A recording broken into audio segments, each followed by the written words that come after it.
Hello all welcome to IAC. ఈరోజు మనం important current affairs ఏవైతే ఉన్నాయో ఆ కరెంట్ అఫైర్స్ని డిస్కస్ చేద్దాం. వాటితో పాటుగా ఇంపార్టెంట్ కరెంట్ అఫైర్స్ ఎంసీక్యూస్ని కూడా ఇక్కడ డిస్కస్ చేద్దాం. సో ఇక్కడ మనం ఈరోజు న్యూస్ పేపర్లో వచ్చిన main highlighted world related current affairs చూద్దాం. సో దాంట్లో మహాత్మా గాంధీ గారికి సంబంధించిన విగ్రహానికి ఏదైతే ఉంటుందో అది దక్షిణాఫ్రికాలో ఇనాగ్రేట్ చేయడం జరిగింది. 8 ఫీట్ 8 అడుగుల మహాత్మా గాంధీ గారి యొక్క విగ్రహాన్ని దక్షిణాఫ్రికాలోని జోహెన్స్బర్గ్ ప్రాంతం దగ్గర ఇనాగ్రేట్ చేశారు. సో దానికి సంబంధించిన కరెంట్ అఫైర్‌ని ఒకసారి ఇక్కడ చూద్దాం. అండ్ ఇక్కడ మనం ఫస్ట్ తెలుసుకోవాల్సింది ఇన్ఫర్మేషన్. మెయిన్ ఇన్ఫర్మేషన్ తెలుసుకున్నాం అనుకోండి. సో ఇదే కరెంట్ అఫైర్స్ మళ్ళీ మనకి రిపీట్ అవుతా ఉంటాయి. ఇదే టాపిక్స్.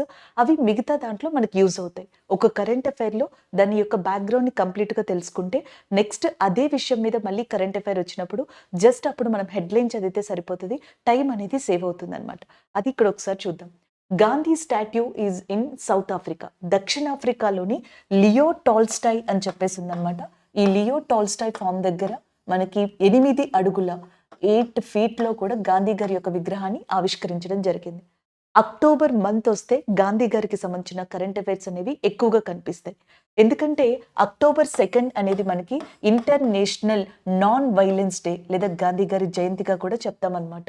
సో దీనివల్ల జాతీయ పరంగా అంతర్జాతీయ పరంగా కూడా గాంధీ గారికి సంబంధించిన ఆయన సిద్ధాంతాలకి సంబంధించిన మెయిన్ ఈవెంట్స్ ప్రోగ్రామ్స్ జరుగుతాయి. దాంట్లో భాగంగానే గాంధీ గారి విగ్రహాన్ని ఎక్కడ మనకి స్టార్ట్ చేశారు అంటే లియో టాల్స్టాయ్. ఇది జోహెన్స్బర్గ్ అనే ప్రాంతంలో ఉంది దక్షిణాఫ్రికాలో. సో మనకి కరెంట్ అఫైర్ అయిపోయింది. ఎన్ని అడుగులు అంటే 8 అడుగులు. దాని తర్వాత ఈ మధ్యన కరెంట్ అఫైర్స్‌ని చాలా డీప్‌గా అడుగుతున్నారు, డెప్త్‌గా అడుగుతున్నారు అని కూడా చెప్తా ఉన్నారు. మరి దానికి ఎలా ప్రిపేర్ అవ్వాలి అనేది ఒకసారి ఇక్కడ చూద్దాం. మెయిన్ ఇక్కడ కరెంట్ అఫైర్‌లో ఉన్నది అంశం గాంధీ గారనమాట. గాంధీ గారి విషయానికొచ్చేటప్పటికి 1893లో ఆయన ఆఫ్రికాకెళ్ళడం జరిగింది. గాంధీ గారు స్వతహాగా లాయర్. సో, ఆయన లాయర్ వృత్తి కోసం అని చెప్పేసి ఒక కేస్ విషయమై మనకి ఆఫ్రికాకెళ్లారు. 1894లో గాంధీ గారు నాటల్ కాంగ్రెస్ అనే దాన్ని కూడా ఎస్టాబ్లిష్ చేశారు. గాంధీ గారు నాటల్ కాంగ్రెస్ అనే దాన్ని ఎక్కడ ఎస్టాబ్లిష్ చేశారంటే ఆఫ్రికా. ఎప్పుడు అంటే 1894లో అనమాట.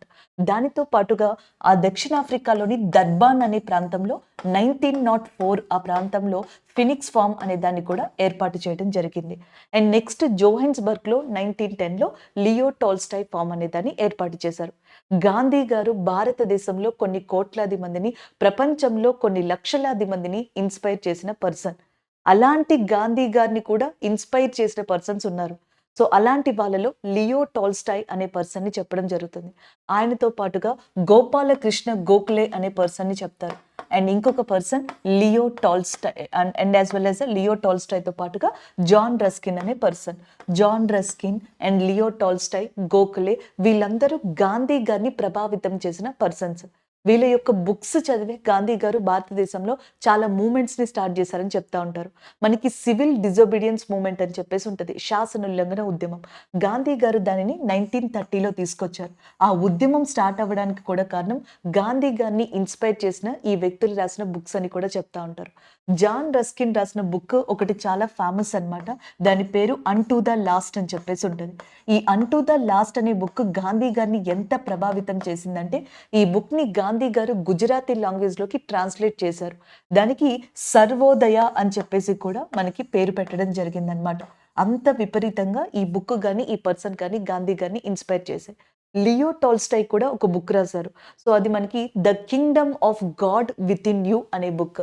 సో లియో టాల్స్టాయ్ రాసిన book 'the Kingdom of God within you' అని చెప్పేసి. ఇలాంటి బుక్స్ కూడా గాంధీ గారిని చాలా ప్రభావితం చేశాయి. అందువల్లే వీళ్ళ పేర్ల మీద అండ్ వీళ్ళకి సంబంధించిన దాని మీద మనకి కొన్ని ఫార్మ్స్‌ని ఏర్పాటు చేశారు, ప్రదేశాలని. వాటినే లియో టాల్స్టాయ్ ఫార్మ్, ఫినిక్స్ ఫార్మ్‌గా చెప్పడం జరుగుతుంది. సో ఇక్కడ గాంధీ గారు సౌత్ ఆఫ్రికాలో రేసిజంకి సంబంధించి జరుగుతున్న ప్రాబ్లమ్స్ మీద, సౌత్ ఆఫ్రికాలో ఉన్న నల్ల జాతి అంటే బ్లాక్ పీపుల్ ఎవరైతే ఉన్నారో వాళ్ళకి సంబంధించి, ఇండియన్స్‌కి సంబంధించిన ప్రాబ్లమ్స్‌కి పోరాడడానికి, కమ్యూనిటీగా జనాలని మనకి తీసుకురావడానికి, పీపుల్‌తో డిస్కస్ చేయడానికి ఇలాంటి వాటిని ఏర్పరచడం జరిగింది గాంధీ గారు. సో ఇది ఓవరాల్‌గా గాంధీ గారికి సంబంధించింది. ప్రపంచంలో చాలా ఇంపార్టెంట్ సిద్ధాంతాలని, తను ఇన్స్పైర్ చేసిన సిద్ధాంతాలని, వీటన్నిటిని కూడా భారతదేశంలోని స్వతంత్ర ఉద్యమం, నేషనల్ మూవ్‌మెంట్ రూపంలో తీసుకొచ్చిన ఒక గొప్ప వ్యక్తిగా మహాత్మా గాంధీ గారిని చెప్పొచ్చు. ఆయన జయంతే అక్టోబర్ 2. అక్టోబర్ 2 మహాత్మా గాంధీ గారి జయంతితో పాటుగా లాల్ బహదూర్ శాస్త్రి గారి జయంతి కూడా అదే రోజు. Former prime minister of India గారిగా, అలాగే జై జవాన్ జై కిసాన్ నినాదాన్ని ఇచ్చిన పర్సన్‌గా, తష్కంట్ ఒప్పందం ఏదైతే ఉందో సో దాన్ని డీల్ చేసిన పర్సన్‌గా మనకి లాల్ బహదూర్ శాస్త్రి గారిని చెప్పడం జరుగుతుంది. ఆయన జయంతి కూడా అక్టోబర్ 2. సో అక్టోబర్ 2 గాంధీ గారి విగ్రహం సౌత్ ఆఫ్రికాలో స్టార్ట్ చేశారు. అండ్ రీసెంట్‌గా ఇండియాలో జమ్మూ కాశ్మీర్ ప్రాంతంలో కూడా గాంధీ గారి విగ్రహాన్ని, దానితో పాటుగా గాంధీ గారికి చాలా ఇంపార్టెంట్‌గా మనకి చాలా మూమెంట్స్‌లో కనిపించిన చరకా అనే సిస్టమ్‌ని కూడా జమ్మూ కాశ్మీర్ లెఫ్టినెంట్ గవర్నర్ మనోజ్ సిన్హా గారి చేత ఇనాగ్రేట్ చేయించడం జరిగింది. ఇవన్నీ కూడా దానికి సంబంధించిన ఇన్ఫర్మేషన్. ఇప్పుడు మీకొచ్చే డౌట్ ఏంటంటే, సరే ఇక్కడ గాంధీ గారితో పాటుగా స్టాట్యూస్ అనేవి కూడా ఇంపార్టెంటే కదా! మరి గాంధీ గారి స్టాట్యూస్ ఎక్కడెక్కడ ఉన్నాయో అది కూడా మనం గుర్తుపెట్టుకుంటే బెటర్ కదా అంటే అది మంచిదే. కాకపోతే గాంధీ గారి యొక్క విగ్రహాలు ప్రపంచంలో దాదాపుగా 70 దేశాలలో ఉన్నాయి. There is 70 countries in the world and which consist of Gandhi statues. So కాబట్టి వాటినన్నిటిని పాసిబిలిటీ ఉండదు కాబట్టి ఇక్కడ డిస్కస్ చేసుకోవడానికి రీసెంట్‌గా ఏదైతే న్యూస్‌లో ఉందో అది చూడొచ్చు. దీనితో బెనిఫిట్ అయ్యే విధంగా భారతదేశంలో చాలా చోట్ల విగ్రహాల్ని ఆవిష్కరించారు. ఫర్ ఎగ్జాంపుల్‌కి స్టాట్యూ ఆఫ్ యూనిటీగా పిలువబడే సర్దార్ వల్లభాయ్ పటేల్ స్టాట్యూ ప్రపంచంలో నుంచున్న పొజిషన్‌లో టాలెస్ట్ స్టాట్యూ కింద సర్దార్ వల్లభాయ్ పటేల్ స్టాట్యూ గారిని చెప్పడం జరుగుతుంది. ఇది గుజరాత్‌లోని కేవదియా ప్రాంతంలో ఉంది. అలాగే కూర్చున్న పొజిషన్‌లో భారతదేశంలో మనకి చాలా పెద్ద స్టాట్యూ కింద హైదరాబాద్‌లోని శంషాబాద్ దగ్గరున్న రామానుజన్ స్టాట్యూని చెప్పడం జరుగుతుంది. లేదా రామానుజాచార్యుల స్టాట్యూ ఏదైతే ఉందో దాన్ని చెప్తారు. అలాగే హైదరాబాద్‌లోని మనకి అంబేద్కర్ గారి యొక్క విగ్రహాన్ని కూడా చాలా అతిపెద్ద విగ్రహం భారతదేశంలోనే దీన్ని ఇనాగ్రేట్ చేశారు. అండ్ రీసెంట్‌గా అంబేద్కర్ గారి యొక్క విగ్రహాన్ని యూఎస్ఏలో కూడా మనకి ఇనాగ్రేట్ చేయడం జరిగింది. అక్టోబర్ 14 యాక్చువల్‌గా ఏప్రిల్ 14 అంబేద్కర్ గారి యొక్క జయంతి. అక్టోబర్ 14 అంబేద్కర్ గారు బుద్ధిజాన్ని తీసుకొని దానికి సంబంధించి ఫాలో అయిన డే కింద, చాలా ఇంపార్టెంట్ డే కింద దాన్ని తీసుకుంటారంట. అంబేద్కర్ ఫాలోవర్స్ అందరూ కూడా ఆ రోజున కొన్ని స్పెషల్ ఈవెంట్స్‌ని మనకి కండక్ట్ చేస్తారు. అలాగా ఈ మంత్‌లో 14న అంబేద్కర్ గారి యొక్క విగ్రహం యూఎస్ఏలో మనకి ఆవిష్కృతం కాబోతుంది అన్నమాట. డ్రాఫ్టింగ్ కమిటీ అధ్యక్షుడిగా, అలాగే మాహర్లా మూవ్‌మెంట్ లాంటి వాటిని చేసి రాజ్యాంగాన్ని భారతదేశంలోకి తీసుకురావడానికి కృషి చేసిన వ్యక్తిగా అంబేద్కర్ గారిని చెప్పొచ్చు. అంటే ఇక్కడ మనం స్టాట్యూస్ గురించి మాట్లాడుకున్నాం, గాంధీ గారి గురించి కూడా మాట్లాడుకున్నాం. ఈ 2 కాంబినేషన్స్‌తో ఈరోజు ఇంటర్నేషనల్ కరెంట్ అఫైర్స్‌లో ఉన్నది సౌత్ ఆఫ్రికాలోని జోహెన్స్బర్గ్ ప్రదేశంలో లియో టాల్స్టాయ్ ప్రాంతంలో గాంధీ గారి యొక్క 8 ఫీట్ యొక్క విగ్రహాన్ని మనకి ఆవిష్కరించడం జరిగింది. This is about that current affair. Next one చూద్దాం. సౌత్ చైనా సీ అనేది మనకి ఎప్పటి నుంచో డిస్ప్యూటెడ్ ప్రదేశంగా ఉంది అన్నమాట. సో చాలా సంవత్సరాల నుంచి ప్రతిసారి అది కరెంట్ అఫైర్స్‌లోకి వచ్చినప్పుడల్లా యూఎస్ఏ, చైనా, లేకపోతే చైనా అండ్ ఏషియన్‌కి సంబంధించిన కంట్రీల వల్ల ఈ దక్షిణ చైనా సముద్రం లేదా సౌత్ చైనా సముద్రం వార్తల్లో కనిపిస్తూ ఉంటది. అయితే ఈసారి రీసెంట్‌గా నిన్న సౌత్ చైనా సీ దగ్గర చైనాకి సంబంధించిన ఆర్మ్డ్ ఫోర్సెస్, ఫిలిప్పీన్స్‌కి సంబంధించిన ఆర్మ్డ్ ఫోర్సెస్ ఫేస్ ఆఫ్ అయ్యాయి. దానివల్ల మనకి ఇది కరెంట్ అఫైర్స్‌లోకి రావడం జరిగింది. ఒక్కసారి సౌత్ చైనా సీకి సంబంధించి తెలుసుకున్నారనుకోండి, ఇప్పుడు నేను ఏదైతే హెడ్‌లైన్ చెప్పానో నెక్స్ట్ టైమ్ నుంచి ఇలాంటి కరెంట్ అఫైర్ వచ్చినప్పుడు ఆ హెడ్‌లైన్ చదువుకుంటే సరిపోతది. మిగిలిన ఇన్ఫర్మేషన్ అంతా మీ దగ్గర ఆల్రెడీ ఉంటది. సో దానివల్ల నెక్స్ట్ వచ్చే కరెంట్ అఫైర్స్‌లో టైం సేవ్ అయిపోతదనమాట. సో ఇలా కరెంట్ అఫైర్స్‌ని ముందుగా మనం ఎక్కువ టైం పెట్టి నేర్చుకుంటే నెక్స్ట్ అంతా కూడా ఈజీ అయిపోతది. ఒకసారి అది ఏంటనేది చూద్దాం. మీరు ఫస్ట్ సౌత్ చైనా సీ గురించి సంబంధించిన ఇన్ఫర్మేషన్ తెలుసుకోండి. సో దాని తర్వాత మిగతా దాని గురించి మాట్లాడుకుందాం. ఈ దక్షిణ చైనా మహాసముద్రం ఏదైతే ఉందో it is a part of Pacific ocean. మనకి 5 ఓషన్స్ ఉన్నాయి కదా మహాసముద్రాలు. దాంట్లో పసిఫిక్ ఓషన్ ఒకటి. సో పసిఫిక్ ఓషన్‌ని మనం 2 పార్ట్స్ కింద డివైడ్ చేస్తాం, west and east. West Pacific ocean ఏదైతే ఉందో ఇది ఎక్కువగా ఏషియన్ కంట్రీస్‌ని షేర్ చేసుకుంటుంది ఇక్కడ చూపించినట్టుగా. ఈస్ట్ పసిఫిక్ ఓషన్ మనకి యూఎస్ఏ లాంటి కంట్రీస్‌ని బోర్డర్‌గా షేర్ చేసుకుంటుంది. ఈ వెస్ట్ పసిఫిక్ ఓషన్‌లోని వన్ ఆఫ్ ద పార్ట్‌గా దక్షిణ చైనా సముద్రం అనేది ఉంది, సౌత్ చైనా సీ. ఈ సౌత్ చైనా సీని ఆనుకొని కేవలం చైనానే కాకుండా Taiwan, Philippines, Indonesia, Malaysia, Thailand, Vietnam ఇలాగా నేను ఇక్కడ లిస్ట్ ఇచ్చాను చూసారా, ఈ ఏషియన్ కంట్రీస్ అన్నీ కూడా ఉన్నాయన్నమాట. ఇప్పుడు ప్రాబ్లం ఏమొచ్చింది అంటే ఇదంతా చైనా సీనే, ఇదంతా చైనా సముద్రమే. ఈ సౌత్ పార్ట్ ఉంది చూసారా, ఈ సౌత్ పార్ట్‌లో చైనాతో పాటుగా ఈ కంట్రీస్ కూడా ఉన్నాయి. సో దీనివల్ల ఇప్పుడు సౌత్ చైనా సీ అనేది ప్రాబ్లంలోకి వచ్చింది. సరే ఆ కంట్రీలన్నీ కూడా దాన్ని ఆనుకుని ఉంటే ఎందుకు ఇప్పుడు ప్రాబ్లంలోకి వచ్చింది అని జనరల్‌గా చూసుకున్నట్టయితే, సో ఇక్కడ ఒకసారి మ్యాప్ చూడండి. ఇటువైపు మనకి వియత్నాం అనేది కనిపిస్తుందా? ఇటువైపు ఫిలిప్పీన్స్ అనేది ఉంది. అటువైపు తైవాన్, చైనా ఇలా ఉన్నాయి. మధ్యలో ఈ దక్షిణ చైనా సముద్రాన్ని ఆనుకొని 2 ఇంపార్టెంట్ ఐలాండ్స్ ఉన్నాయి. ఒకటి పారాసెల్స్ ఐలాండ్స్ అని చెప్పేసి, ఇంకొకటి స్ప్రాట్లీస్ ఐలాండ్స్ అని చెప్పేసి ఉన్నాయి ద్వీపాలు. ఈ పారాసెల్స్ ఐలాండ్స్, స్ప్రాట్లీస్ ఐలాండ్స్ సంవత్సరానికి దాదాపుగా 3.25 ట్రిలియన్ పౌండ్స్ ఆఫ్ ట్రేడ్‌ని అందిస్తాయంట. ఇక్కడ natural gas, crude oil, minerals ఇలాంటివి చాలా ఎక్కువగా దొరుకుతాయంట. And these islands are hub of resources as well as a trade. ఇలాంటి దాన్ని ఏ దేశం వదులుకోదు. చైనా అస్సలు వదులుకోదు. సో అందుకని చైనా ఈ మొత్తం ఏరియాస్‌ని ఆక్యుపై చేసుకోవడానికి ట్రై చేస్తుంది.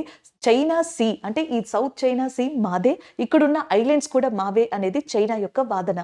ఒక రకంగా నార్మల్‌గా చెప్పారంటే కట్ షార్ట్‌లో. అలాగే ఇప్పుడు ఏమంటున్నారంటే పారాసెల్స్ ఐలాండ్ చైనాతో పాటుగా వియత్నాం, ఇటు నుంచి చూడండి Vietnam and as well as Taiwan లాంటి కంట్రీలు కూడా షేర్ చేసుకుంటున్నాయి. అండ్ నెక్స్ట్ వచ్చేటప్పటికి స్ప్రాట్లీస్ దగ్గర ఫిలిప్పీన్స్, వియత్నాము, కింద మలేషియా, చైనావి షేర్ చేసుకుంటున్నాయి. ఇక్కడ ప్రాబ్లం వస్తుంది. ఇక్కడ పొజిషన్ని ఆక్యుపై చేసుకోవడానికి చైనాతో పాటుగా ఈ కంట్రీస్ అన్ని కూడా ఒకదానికొకటి గొడవల్లోకి దిగుతున్నాయి. సో దీంట్లో భాగంగానే ఇక్కడ కనిపిస్తున్న ఫిలిప్పీన్స్ అలాగే చైనా సౌత్ చైనా సీ దగ్గర ప్రాబ్లమ్ని ఫేస్ చేశాయి రీసెంట్గా. అంటే అటాక్ కావచ్చు, ఫేస్ ఆఫ్ ఒకదానికొకటి ఎదురుపడ్డాయి అనమాట. దానివల్ల ఇది వార్తల్లోకి వచ్చింది. ఇక్కడ ఒక లైన్ కనిపిస్తోంది చూసారా, దీనిని 9 లైన్ అని చెప్పేసి అంటారు. ఇది చైనాకి సంబంధించిన ఇంపార్టెంట్ లైన్గా కూడా చెప్పొచ్చు. 9 లైన్ అనేది. సో చైనా ఏం చెప్తుందంటే 9 లైన్ అని చెప్పేసి సముద్రాల భాగంలో ఒక ఇంపార్టెంట్ ఏరియాని చైనా రికగ్నైజ్ చేసింది ఈ ఏరియాలో. 9 లైన్ అంటే ఏం లేదండి, అంటే మనకి సముద్రాలలో ఒక ఇంపార్టెంట్ ఏరియాని గుర్తించడం. ఆ ఏరియాలో ఏవైతే ద్వీపాలు ఉన్నాయో, ఏవైతే కంప్లీట్ రిసోర్సెస్ ఉన్నాయో అవన్నీ చైనాకే సొంతం అన్నట్టుగా చైనా మాట్లాడుతుంది. ఇవన్నీ దానికి ఒప్పుకోవట్లేదు. ఇలాగా లిబరల్ అంటే మనం మొత్తం టాపిక్ని డీప్గా వెళ్లకుండా చెప్పుకోవాలంటే అలా అనమాట. సో ఇక్కడితో కరెంట్ అఫైర్ అనేది అయిపోయింది. సో ఇప్పుడు కేవలం ఒక్క ఫిలిప్పీన్సే కాదు, రేపు మళ్ళీ తైవాన్కి సంబంధించినవి ఎదురుపడచ్చు, లేకపోతే ఇండోనేషియాకి సంబంధించినవి ఎదురుపడచ్చు. అప్పుడు మీరు ఓకే ఈ 2 ఫేస్ ఆఫ్ అయ్యాయా, దానికి కారణం ఇది అని మీకు ఆల్రెడీ తెలుసు కాబట్టి జస్ట్ హెడ్లైన్ చదువుకుంటే సరిపోతుంది. మరి ఎగ్జామ్ పాయింట్ ఆఫ్ వ్యూలో ఏం గుర్తుపెట్టుకుంటారు, ఇది ఎందులో భాగం అని అడిగారు అనుకోండి, వెస్ట్ పసిఫిక్ ఓషన్ అని చెప్పేసి గుర్తుపెట్టుకోండి. పసిఫిక్ ఓషన్ ఏదైతే ఉందో సో దీనిని మనకి రింగ్ ఆఫ్ ఫైర్ అని చెప్పేసి పిలుస్తారు. And it is called as a ring of fire అనమాట. నెక్స్ట్ వన్ చూసుకున్నట్టయితే Laos, Brunei, Thailand, Malaysia, Philippines, Singapore, Cambodia, Taiwan, Vietnam లాంటి కంట్రీలు మనకి మెయిన్గా సౌత్ చైనా సీతో బోర్డర్ని షేర్ చేసుకుంటున్నాయి. సో ఒక్కొక్కసారి ఆప్షన్స్లో ఈ 3 ఇచ్చేసి fourth option India, Pakistan and south Africa, Sri Lanka ఇలా ఇస్తారనమాట, బంగ్లాదేశ్. అప్పుడు మీరు ఏది కాదు అని అడిగారు అనుకోండి సౌత్ చైనా సీ పార్ట్, ఆ కింద ఆప్షన్ని పెట్టాల్సి ఉంటుంది. అందుకు ఇది గుర్తుపెట్టుకోవాలి. నెక్స్ట్ వన్, ఇక్కడ ఈ సౌత్ చైనా సీ దగ్గర 2 జలమార్గాలు ఉన్నాయి. There is a 2 straits are there. One is a Taiwan strait and one is a Luzon strait. Luzon strait అనేది సౌత్ చైనా సీని ఫిలిప్పీన్స్ కంట్రీ ఉంది చూసారా, ఫిలిప్పీన్స్ సముద్ర భాగం దానితో కలుపుతుంది అనమాట. ఏది లూజోన్ స్ట్రైట్ అనేది. తైవాన్ స్ట్రైట్ వచ్చేటప్పటికి ఇది తైవాన్ కంట్రీ కదా, ఇది east China sea. East China సీని సౌత్ చైనా సీని కలిపేది ఏది అంటే తైవాన్ స్ట్రైట్. ఇంత కష్టంగా గుర్తుపెట్టుకోకర్లేదు. తైవాన్ స్ట్రైట్, లూజోన్ స్ట్రైట్ అనేవి కనిపిస్తే మీరు ఆన్సర్ ఏం పెట్టచ్చు, that is nothing but South China Sea అనమాట. అలా వీటిని గుర్తుపెట్టుకుంటే సరిపోతుంది. ఎగ్జామ్ పాయింట్ ఆఫ్ వ్యూలో మీరు ఇవి గుర్తుపెట్టుకోవాలి. అలాగే దక్షిణ చైనా సముద్రంలో వివాదాస్పదంగా ఉన్న ఐలాండ్స్ ఏవి, which are the islands recently in news regarding to the disputary part of south China see.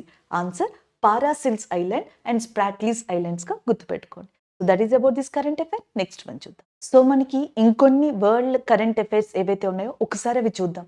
So జనరల్గా కొన్ని కరెంట్ అఫైర్స్ మనకి ఎప్పుడు రిపీట్ అవుతూ ఉంటాయి. వాటికి సంబంధించి ఇంపార్టెంట్ డేటా మన దగ్గర పెట్టుకుంటే సరిపోతుంది. సో కొన్ని అప్పుడప్పుడు మనకి జనరల్గా ఒక ఇంపార్టెంట్ ఇష్యూస్ లాగా, డిస్ప్యూట్స్ లాగా కనిపిస్తూ ఉంటాయి. సో వాటికి సంబంధించినవి అప్పుడు తెలుసుకుంటే సరిపోతాయి.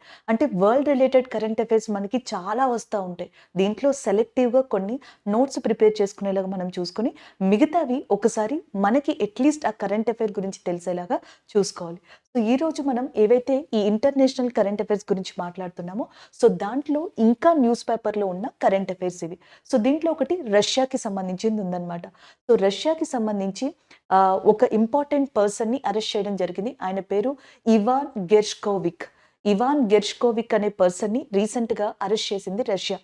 అయితే ఈయన యుఎస్కి సంబంధించిన ఒక జర్నలిస్ట్, రిపోర్టర్. రష్యా ఏమో ఈయన్ని స్పై కింద అరెస్ట్ చేయడం జరిగింది. ఇలా అరెస్ట్ చేసిన దానికి అంత ఇంపార్టెన్స్ ఎందుకుంటది అనుకుంటే, సోవియట్ యూనియన్ నుంచి రష్యా మనకి అంటే సోవియట్ యూనియన్ విడిపోయి రష్యా డెవలప్ అయిన తర్వాత ఫస్ట్ టైమ్ ఇలాగా యూఎస్ఏకి సంబంధించిన ఒక జర్నలిస్ట్‌ని ఒక జర్నలిస్ట్‌ని వేరే కంట్రీకి సంబంధించి స్పైగా మనకి అరెస్ట్ చేయడం రష్యాకి ఇది ఫస్ట్ టైమ్ అంట. సో, దానివల్ల ఇది వార్తల్లో ఉంది. ప్రముఖంగా ఉంది. రష్యా గత సంవత్సరం నుంచి కూడా వార్తల్లో మనకి ఫ్రీక్వెంట్‌గానే వస్తానే ఉంది. దానికి కారణం ఉక్రెయిన్‌గా చెప్పొచ్చు.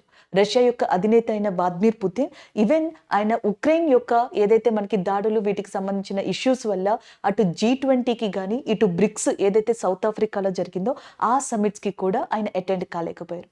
ఈ విషయం ఇలాంటిదే అయినా దీనివల్ల G20 సమిట్ గురించి మనం ఒకసారి మాట్లాడుకున్నాం. అలాగే బ్రిక్స్ సౌత్ ఆఫ్రికాలో జరిగిందని కూడా మాట్లాడుకున్నాం. Next one Myanmar.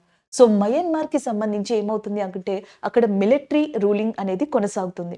మయన్మార్ యొక్క అధినేత అయిన ఆంగ్ సాన్ సూకీని మిలిటరీ మనకి గత సంవత్సరంలోనే 2021, 22 మధ్యలోనే ఆమెని నిర్బంధించడం జరిగింది. ఆమె పైన కొన్ని కేసెస్ పెట్టడం జరిగింది. ఆ కేసెస్‌కి సంబంధించి ఆమె ఏదైతే కొన్ని ఇంపార్టెంట్ థింగ్స్‌ని అడిగిందో సో, వాటినన్నిటిని కూడా రిజెక్ట్ చేయడం జరిగింది. ఈ నేపథ్యంలో తిరిగి మయన్మార్ మళ్ళీ మనకి వార్తల్లోకొచ్చింది. ఈ మయన్మార్‌కి సంబంధించిన మిలిటరీ ఏదైతే ఉంటుందో, మయన్మార్‌లోని కొన్ని క్యాంపెయిన్స్ మీద దాడి చేస్తే దాదాపుగా 22 మంది రీసెంట్‌గా చనిపోవడం జరిగిందంట. దానివల్ల వార్తల్లో ఉంది. అయితే ఎగ్జామ్ పాయింట్ ఆఫ్ వ్యూలో మనం ఏం గుర్తుపెట్టుకోవాలి? మయన్మార్‌కి సంబంధించిన నెపిత్యో ఏదైతే క్యాపిటల్‌గా ఉందో, సో దాన్ని గుర్తుపెట్టుకోవాల్సి ఉంటది. అలాగే నెక్స్ట్ మయన్మార్‌కి సంబంధించిన రోహింగ్యాస్ ఎవరైతే ఉన్నారో, సో వీళ్ళు మనకి చాలా important. Rohingyas are the migrants and who are ఏమంటారు shifted from Myanmar to that north east ఇండియాగా చెప్తామన్నమాట. ఈ కొన్ని పాయింట్స్ మనకి కావాలి. అలాగే మయన్మార్‌తో ఇండియాకి సంబంధించిన అరుణాచల్ ప్రదేశ్, నాగాలాండ్, మణిపూర్ లాంటి ప్రాంతాలు బోర్డర్‌ని షేర్ చేసుకుంటున్నాయన్నమాట. నెక్స్ట్ వన్ ఇజ్రాయెల్ హమాస్‌కి సంబంధించి వార్తల్లో ఉంది.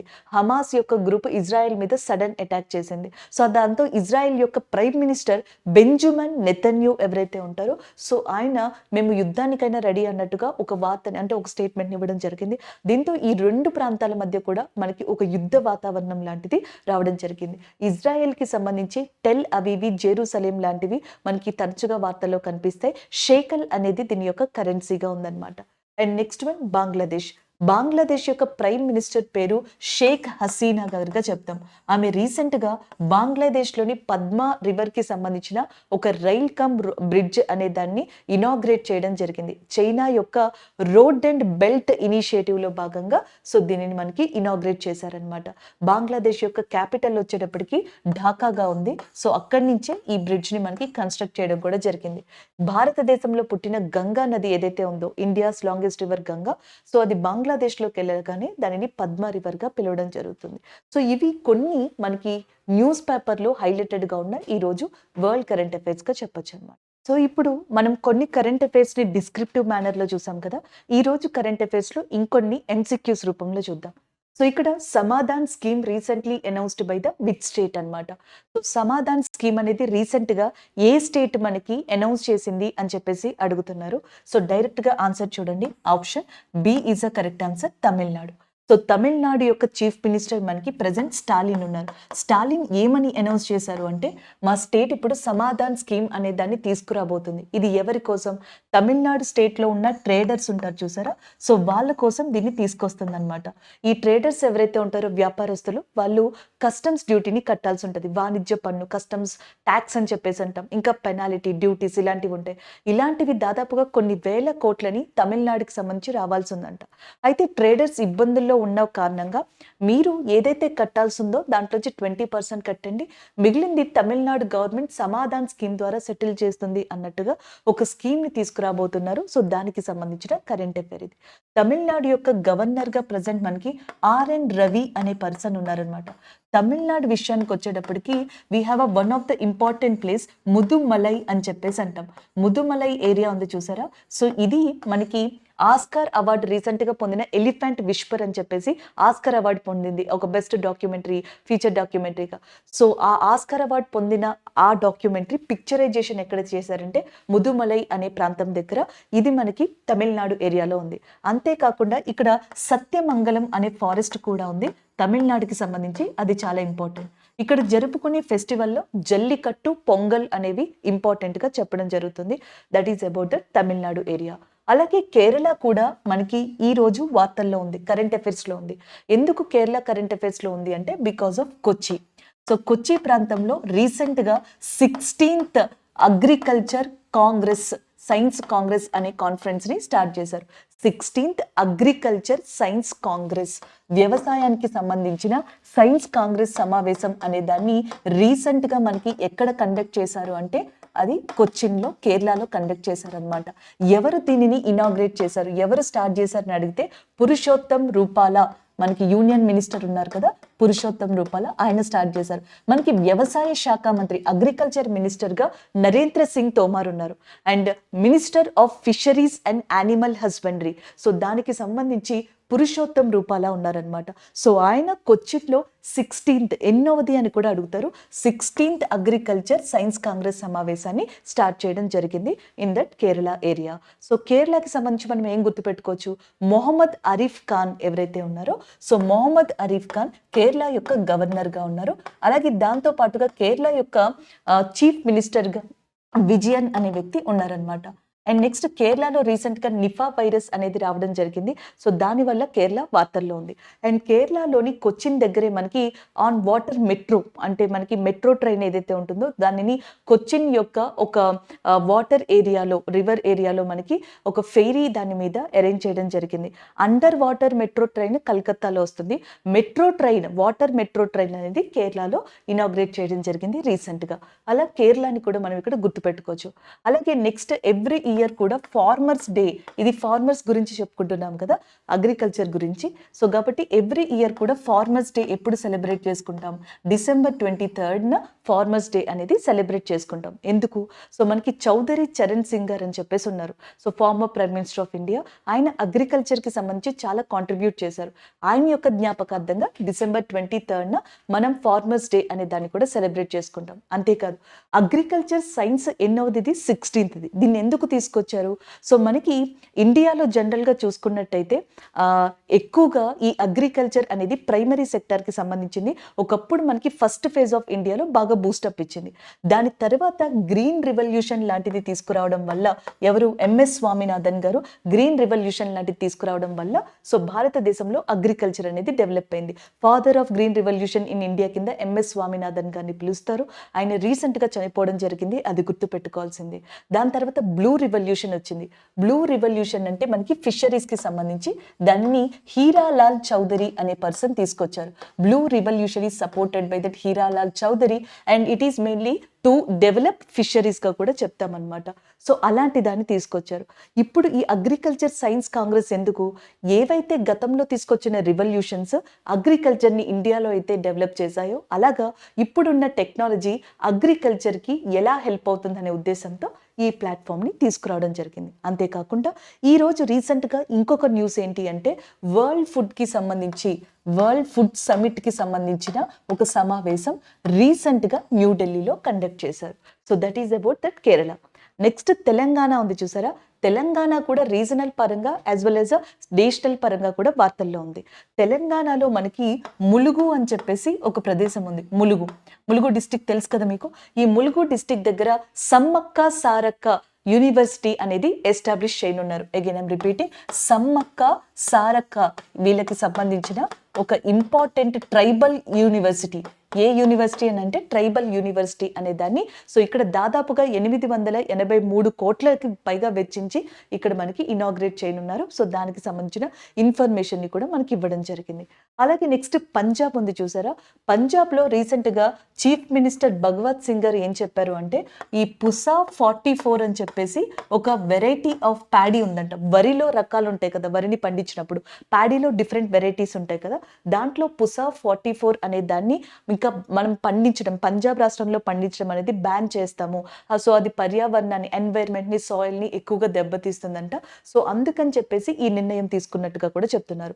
ఎంఎస్ స్వామినాథన్ గారు తీసుకొచ్చిన గ్రీన్ రివల్యూషన్ పంజాబ్లో ఒకప్పుడు చాలా పాపులర్ అయింది. పంజాబ్లో వీట్ ప్రొడక్షన్ని చాలా అత్యధికంగా పెంచింది. అందుకే వీట్ బౌల్ ఆఫ్ ఇండియా అని చెప్పేసి దేన్ని పిలుస్తారంటే పంజాబ్ని పిలవడం జరుగుతుంది. కెనడా, సిక్, ఈ ఖాళిస్తాన్ మూవ్మెంట్, వీటన్నిటి వల్ల పంజాబ్ తరచుగా మనకి వార్తల్లోకి వస్తూ ఉంది. ఉంది. దీనికి సంబంధించి కూడా మీరు వార్తలు చూసుకుంటూ ఉండాలి, న్యూస్ చూసుకుంటూ ఉండాలి. హర్దీప్ సింగ్ నిజ్జార్ అనే వ్యక్తి ఎవరైతే ఉంటారో కెనడాలో చనిపోవడం జరిగింది. దానికి సంబంధించి కెనడా ఇండియాకి సంబంధించి ఏవో కొన్ని ఇష్యూస్ ఉన్నాయని చెప్పడం, దానివల్ల ఇండియా కెనడా మీద రియాక్ట్ అవ్వడం వల్ల ఖాళిస్తాన్, పంజాబ్ ఇవన్నీ కూడా మనకి ఇంపార్టెంట్‌గా న్యూస్‌లో ఉన్నాయి. సో అది కొంత ఇన్ఫర్మేషన్ ఒక కరెంట్ అఫైర్‌ని బేస్ చేసుకొని చెప్పాం.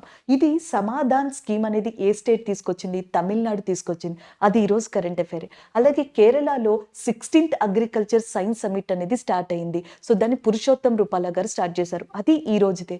అలాగే వరల్డ్ ఫుడ్ ప్రోగ్రామ్, అదే వరల్డ్ ఫుడ్ సమిట్‌కి సంబంధించిన ఒక కాన్ఫరెన్స్ అనేది ఢిల్లీలో జరిగింది. అది ఈరోజు కరెంట్ అఫైరే. సమ్మక్క సారక్కకి సంబంధించింది కూడా రీసెంట్ కరెంట్ అఫైర్ గానే చెప్పొచ్చు. అంటే ఒక కరెంట్ అఫైర్‌ని బేస్ చేసుకొని మనం ఆల్మోస్ట్ చాలా వరకు రీసెంట్ కరెంట్ అఫైర్స్‌ని కవర్ చేసాం. సో నెక్స్ట్ వన్ చూద్దాం. సో అలాగే ఇంకొక కరెంట్ అఫైర్ చూద్దాం. Second space port of ISRO to be set at which of the following place. So రీసెంట్‌గా మనకి యూనియన్ మినిస్టర్ అయిన జితేంద్ర సింగ్ గారు ఒక అనౌన్స్‌మెంట్ చేశారు. భారతదేశంలో అతి త్వరలో రెండవ స్పేస్ పోర్ట్ అనేది రాబోతుంది అని. ఆయన అది ఎక్కడ అనౌన్స్ చేశారు? ఆంధ్రప్రదేశ్, తమిళనాడు, కేరళనా, ఒడిస్సానా? సో ఇక్కడ మనకి తెలియాల్సింది ఏంటి అంటే what is a space port? అసలు స్పేస్ పోర్ట్ అంటే ఏంటి? అండ్ నెక్స్ట్ వచ్చేటప్పటికి ఇది సెకండ్ స్పేస్ పోర్ట్ అయితే ఇండియాలో ఫస్ట్ స్పేస్ పోర్ట్‌ని ఎక్కడ స్టార్ట్ చేశారు? సో ఇవి మనకి చాలా ఇంపార్టెంట్ అన్నమాట. మామూలుగా శాటిలైట్స్‌ని లాంచ్ చేసే ప్రదేశాలు ఉంటాయి. శాటిలైట్స్‌ని లాంచ్ చేసే ప్లేసెస్ ఇండియాలో టోటల్‌గా 3 ఉన్నాయి.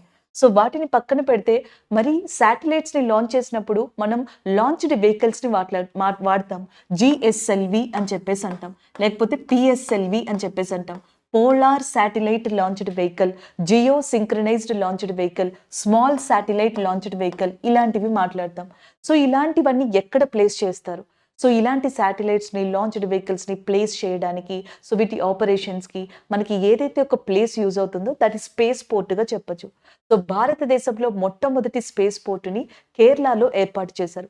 కేరళలోని మనకి Thumba equatorial rocket launching centre అని చెప్పేసి ఉంది.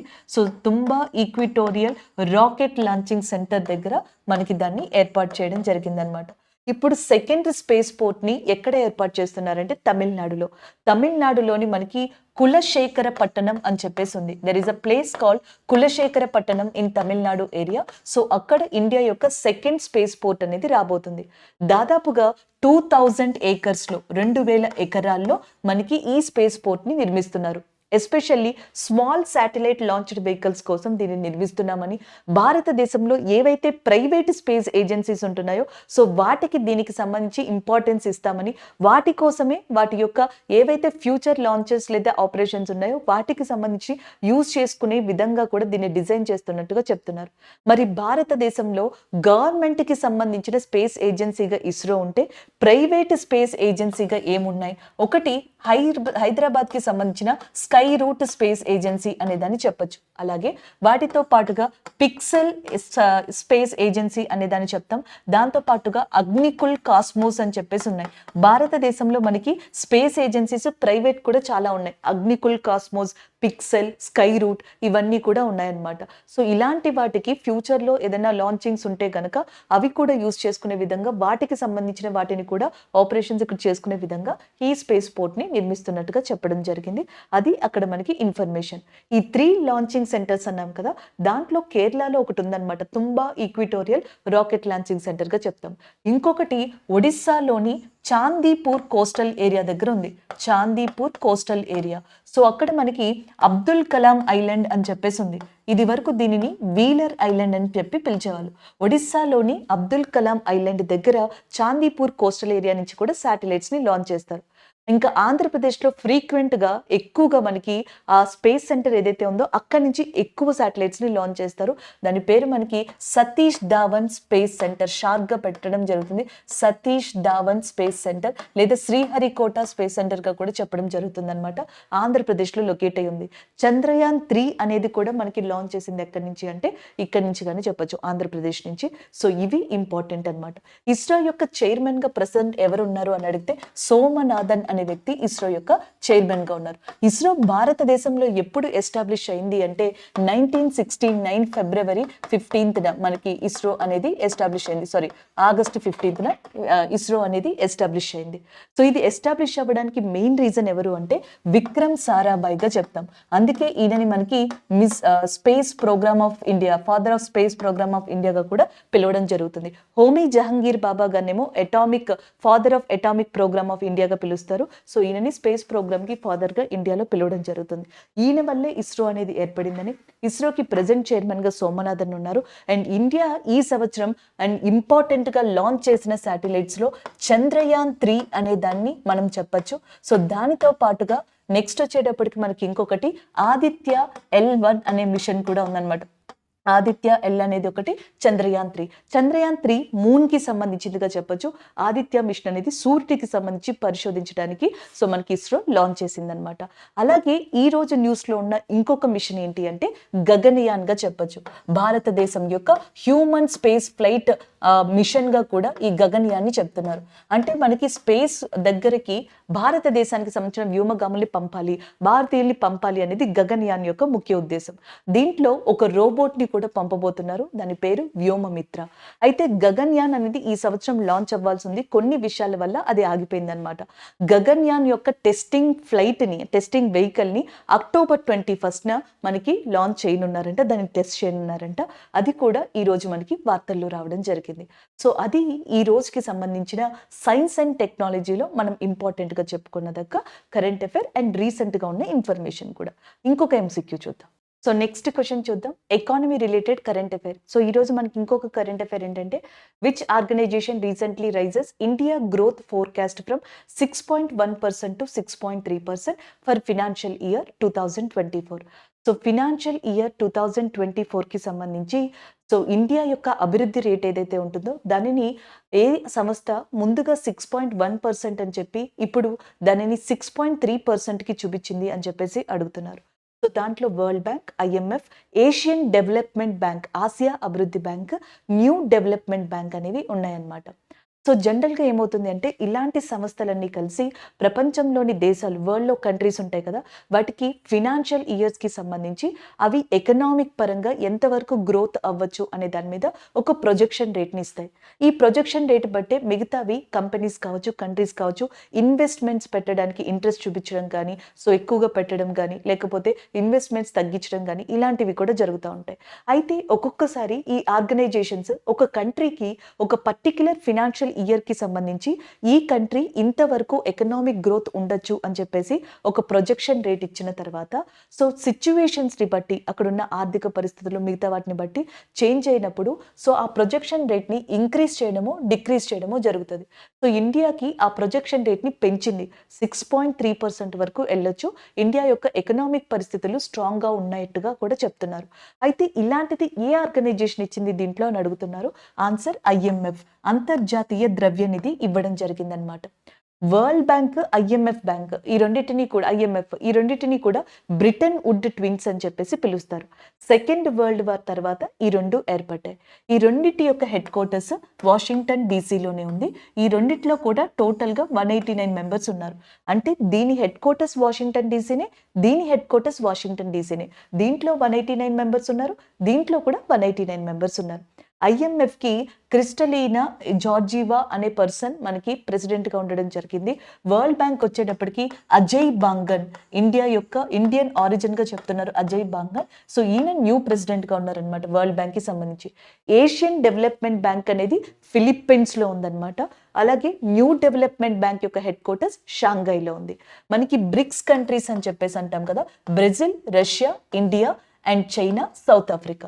సో దీన్ని బ్రిక్స్ అని చెప్పేసి అంటాం. బ్రిక్స్ యొక్క 2023 సమావేశాలు ఎక్కడ జరుగుతున్నాయి? సౌత్ ఆఫ్రికాలో జరుగుతున్నాయి. ఈ బ్రిక్స్ కి సంబంధించిన బ్యాంక్ ని న్యూ డెవలప్మెంట్ బ్యాంక్ అంటారు. దీని హెడ్ క్వార్టర్స్ ఎక్కడుంది అంటే షాంఘై అనే ప్రదేశంలో ఉంది, చైనాలో. అయితే ఇప్పుడు ఈ న్యూ డెవలప్మెంట్ బ్యాంక్ కూడా ఈ ఇయర్ వార్తల్లో ఉంది. ఎందుకు? సో న్యూ డెవలప్మెంట్ బ్యాంక్ లో బ్రిక్స్ మెంబర్సే కాకుండా ఈ సమిట్ లో ఎవరైతే మెంబర్స్ గా కాని వాళ్ళు ఉంటారో సో వాళ్ళు కూడా న్యూ డెవలప్మెంట్ బ్యాంక్లో మెంబర్స్గా జాయిన్ అయ్యారు. బ్యాంక్ ఈ సమిట్దే, కానీ ఈ సమిట్లో లేని కంట్రీస్ కూడా జాయిన్ అయ్యాయి. అవి ఏంటి అంటే, ఒకటి ఈజిప్ట్గా చెప్పొచ్చు, ఇంకొకటి యుఏఈ అండ్ ఇంకొకటి ఉరుగ్వే అనే కంట్రీ, అలాగే బంగ్లాదేశ్. ఇవన్నీ కూడా బ్రిక్స్లో సభ్య దేశాలు కాదు, కానీ బ్రిక్స్ యొక్క బ్యాంక్ అయిన న్యూ డెవలప్మెంట్ బ్యాంక్లో మనకి సభ్య దేశాలుగా ఉన్నాయి. ఇలా ఒక్కొక్క దాని గురించి మనం చెప్పొచ్చు. బట్ ఈ రోజు కరెంట్ అఫైర్లో IMF ముందుగా ఇచ్చిన 6.1%ని ఇండియా యొక్క గ్రోత్ రేట్ని ఎంతవరకు పెంచింది, ఎంతవరకు ఉండొచ్చు అని చెప్పింది అంటే 6.3%. సో ఇవి కొన్ని కరెంట్ అఫైర్స్ మనం ఈ రోజు కొంతవరకు డిస్కస్ చేసుకున్నాం.